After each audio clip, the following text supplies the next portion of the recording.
First of all, this is a great day for the state of North Carolina. It's certainly a great day for Durham. And we're really appreciative of all the work that has gone into this. And I'm not going to delay my remarks. I just want to welcome everybody on behalf of the Durham City Council. I can tell you that, Madam Secretary, one of the things that happens in Durham, and she knows this because she's been here many times, this is a city where we say great things happen. And today is one of the great things that's happening. We certainly appreciate the fact that you're here to make the announcement. You're right in the middle of our transportation hub, the train station that we have here. If you want to cross the street, you will see our intermodal station, and right up the way, I see David King here somewhere. Hopefully Light Rail is going to be a station up there too. So you're right in the midst of the transportation hub for the city of Durham. Let me say on behalf of the Durham City Council and the citizens of Durham how pleased we are that you're here. It is my pleasure to have an opportunity to introduce the administrator of the EPA, Ms. Lisa P. Jackson, and I'm not going to delay my comments anymore and bring Ms. Jackson up to bring all the good things she's going to say today. Thank you.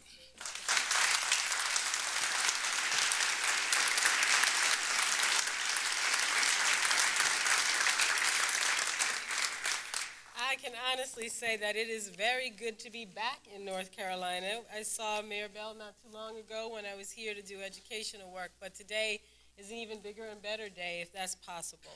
I'm going to introduce Congressman Price in just a second, but before I give my remarks, I want to recognize a few people. First, Governor Perdue, always a friend, and I'm sorry she can't be with us today, but she sends her regards, and I wanted to acknowledge her first and foremost. Of course, our wonderful Mayor, Bill Bell of the City of Durham, Mayor Mark Kleinschmidt of the City of Chapel Hill, and Mayor Pro Tem Susan Burgess of Charlotte. Which way? Oh, this way, right? And Mayor Tom Stevens. All right. Now, let's get down to it. You are not here just for introductions. Ladies and gentlemen, as we heard from the President last night, this administration has bold plans for creating new jobs, for addressing and cutting the deficit, and for building a new foundation for prosperity. To fuel the economy, we are making targeted, job-creating investments that put Americans to work right now, that lay a foundation for prosperity in the years ahead. That work began last year. The Recovery Act cut taxes for millions of middle-class families. It filled state and local budget gaps to keep teachers in our schools and firefighters and police officers on the job. To create jobs today and look to our economic future, the Recovery Act also made historic clean energy investments. We're putting innovators, entrepreneurs, and American workers in the race for the global growth industry of the 21st century. I was here in North Carolina last October to help announce a $200 million grant to begin work on a nationwide smart grid. Last night, the President mentioned in his speech another North Carolina company that is going to create 1,200 jobs nationwide in advanced battery technology for electric vehicles.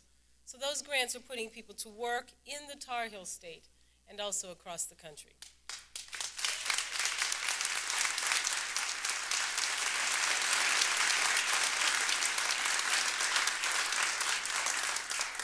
They are also, literally, laying the groundwork to deliver affordable, efficient, clean energy to our homes and businesses. That's good news. And we learned this week that the Recovery Act also spurred a 39% expansion of American wind energy in 2009 alone. Today, we stand on much firmer ground than we did just 1 year ago. So now, I'm proud to be here to announce another targeted investment that will keep that momentum going, creating jobs and strengthening our future. President Obama today announced $8 billion in funding to develop the nation's very first nationwide program of high-speed and intercity passenger rail. This is an historic investment, one that will connect economic hubs in our Northeast and along the West Coast.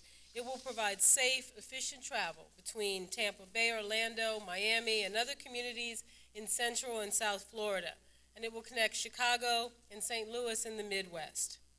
But here, in North Carolina, An investment of $545 million in high-speed rail will fund nearly 30 interrelated, job-creating projects.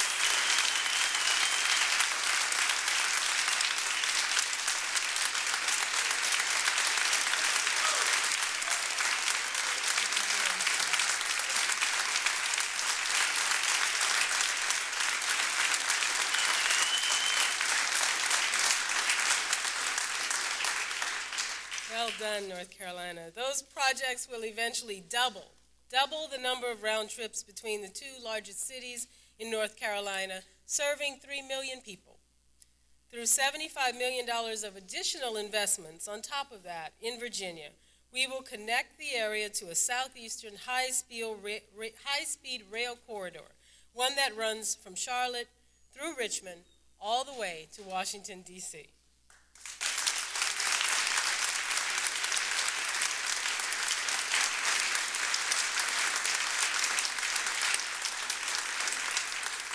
Now, first and foremost, this is a jobs program.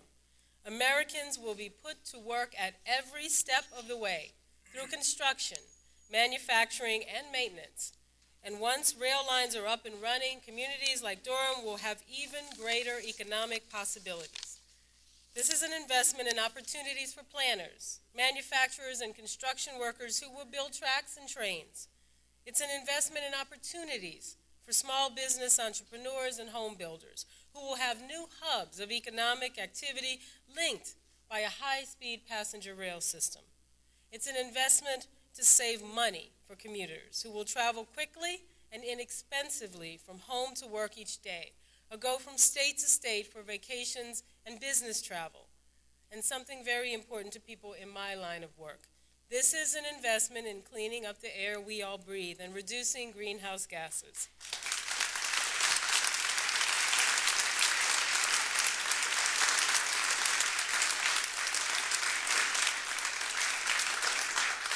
Clean, efficient travel options help us cut dangerous amounts of pollution from our skies, lowering the risk of health threats and cutting the cost of medical bills. In short, high-speed rail is an investment in us and our communities. That is what President Obama committed to last night. That is what the Recovery Act and all of our ongoing efforts are about. I want to thank all of you who have been instrumental in rebuilding our foundation for prosperity.